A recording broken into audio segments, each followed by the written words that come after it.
Hi, I'm Catherine Sweeney. I'm the Tribune's local government reporter. Every week I do a column called Action Line where readers write in with questions about everything from stoplights to dog pee, and I call my sources and try to get those questions figured out. So last week some people wrote in about wanting to go swimming, but it was too cold.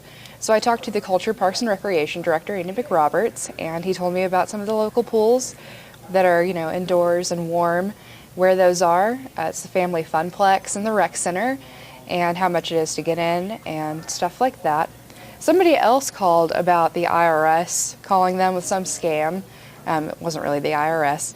They were trying to get them to pay this egregious amount of money, and we get calls like this all the time. Pretty much every week. So this guy decided to tell us his advice for handling these calls. He told the caller that if they kept doing this, they would probably go to hell. He didn't get any more calls after that. So this week, some people are calling in and asking about a car dealership here in town. They've been pestering this guy, just calling him over and over and over again, and he doesn't know what to do. So I talked to somebody in the police department to see if they can do anything. It looks like they can, but they're not sure, so he's just going to have to call in to them. I'm not a law enforcement person. And then somebody asked me a question I actually did know the answer to. They asked why the Comcast office on 10th Street closed. They actually discussed that in a city council meeting I was in December. Comcast is opening this fancy new place in Loveland, and so they were wanting everybody in Greeley to go to that one because it was nicer.